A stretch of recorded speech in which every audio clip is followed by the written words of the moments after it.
রাধে রাধে, নমস্কার বন্ধুরা, সুমনা ফ্যাশনে আপনাদের স্বাগত জানাই। আজকের খুব সুন্দর একটা হাতা স্টিচিং দেখাবো। দেখতে পাচ্ছেন এই ডিজাইনটা তৈরি করব। তো চলুন ভিডিওটা শুরু করা যাক। প্রথমে আমরা হাতা কাটিং করে নিয়েছি, আপনারাও আপনাদের সাইজ অনুযায়ী কিন্তু হাতা কাটিং করে নেবেন। এখানে হাতার মুহুরি রেখেছি 4.5 ইঞ্চি, 1.5 ইঞ্চি এক্সট্রা নিয়েছি, আর এখান থেকে 3.5 ইঞ্চি হাতার ডাউন দিয়েছি, আর সেখান থেকে কিন্তু 6 ইঞ্চির একটা দাগ টেনে নিয়েছি, আর 1.5 ইঞ্চি এক্সট্রা নিয়েছি। যেমনভাবে হাতা কাটিং করে সেরকমইভাবে হাতা কাটিং করে নিয়েছি। আপনারা আপনাদের বডির সাইজ অনুযায়ী কিন্তু হাতাটা কাটিং করে নেবেন।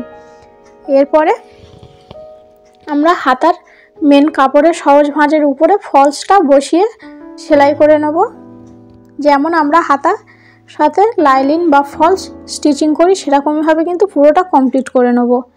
এরপরে ফলসটা উল্টে নিয়ে একটা চাপ সেলাই দিয়ে নেব।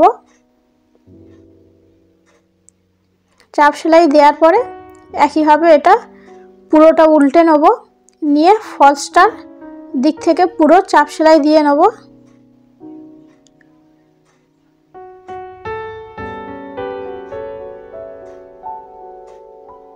দেখতে পাচ্ছেন আমি কেমনভাবে সেলাই করছি, এরকমভাবে কিন্তু আপনারাও সেলাই করে নেবেন পুরোটা।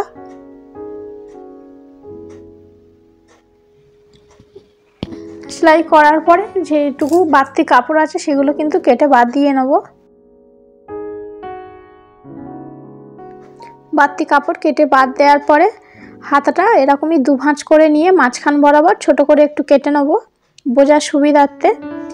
একইভাবে মাঝখানে একটা ছোট করে দাগ দিয়ে নেব, দিয়ে এই দাগের সাথে স্কেল দিয়ে এরকমই সোজা করে দাগ টেনে নেব। এরপরে ডিজাইন তৈরি করার জন্য 5 ইঞ্চি লম্বা 5 ইঞ্চি চওড়ার একটা কাপড় কেটে নেব, নিয়ে এরকমই ভাঁজ করে, যেমনভাবে আমি দুবার ভাঁজ করেছি এরকমভাবে আপনারাও ভাঁজ করে নিয়ে নেবেন, নিয়ে সেলাই করে নেবেন। এটা যেমন করেছি একইভাবে আর একটা 6 ইঞ্চি লম্বা 6 ইঞ্চি চওড়া কাপড় নিয়ে দু ভাঁজ করে সেলাই করে নেব। এটা আছে 7 ইঞ্চি চওড়া, প্রত্যেকটা কিন্তু 1 ইঞ্চি বেশি থাকবে, সেরকমই করে 4টে তৈরি করে নেব। এটা 8 ইঞ্চি চওড়া আছে আর 8 ইঞ্চি লম্বা আছে, এটাও একইভাবে দু ভাঁজ করে সেলাই করে নেব।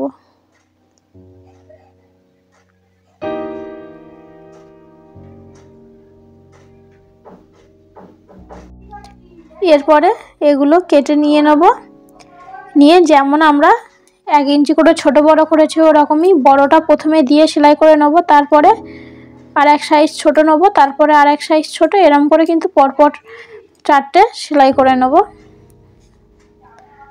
এরকমইভাবে মাঝখানে বসিয়ে দেখে নেব যে আমাদের ঠিকভাবে আসছে কিনা।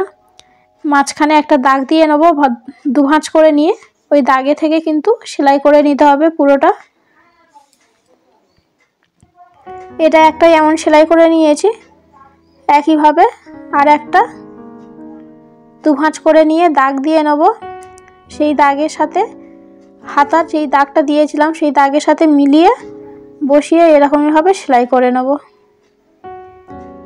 এরপরে আমাদের 1 নম্বর থেকে হাফ ইঞ্চি দূরে আর একটা 2 নম্বর এটা বসিয়ে সেলাই করে নেব।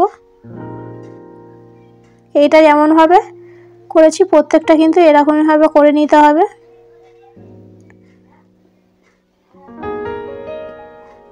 দেখতে পাচ্ছেন আমি কেমনভাবে নিয়েছি, এরকমইভাবে নিয়ে নেবেন। আপনারা একটা একটা করে নিয়ে সেলাই করে নেবেন, তখন সুবিধা হবে। এরপরে একইভাবে 2 দিক থেকে সেলাই করে নেব। 2 দিক থেকে সেলাই করার পরে যে বাড়তি কাপড়টা আছে সেটা কিন্তু কেটে বাদ দিয়ে নিতে হবে। এরপরে আমাদের হাতার সামন পাটের জন্য তালপাট কাটিং করতে হয়। তালপাটের হাফ ইঞ্চি মতন এরকমই দাগ দিয়ে প্রথমে সেলাই করে নেব। সেলাই করে নেওয়ার পরে বাড়তিটা কেটে বাদ দিয়ে নেব। আমাদের হাতা তৈরি করা কিন্তু হয়ে গিয়েছে, দেখতে পাচ্ছেন কেমন লাগছে। এরপরে ছোট ছোট মতি, সাদা মতি লাগিয়ে নেব হাত সূচ দিয়ে, এটা আপনারা লাগাতে পারেন, নাও লাগালেও চলে যাবে। কত অল্প সময়ের মধ্যে খুব সুন্দরভাবে হাতা তৈরি হয়ে যায়। এরকমভাবে আপনারাও তৈরি করে নিতে পারেন। আর যদি ভিডিওটা ভালো লেগে থাকে একটি লাইক করে দেবেন আর চ্যানেলটা সাবস্ক্রাইব করে দেবেন। ফেসবুকে পেজে থেকে দেখলে পেজটি ফলো করে দেবেন। আর দেখা হবে নতুন একটা ভিডিওতে।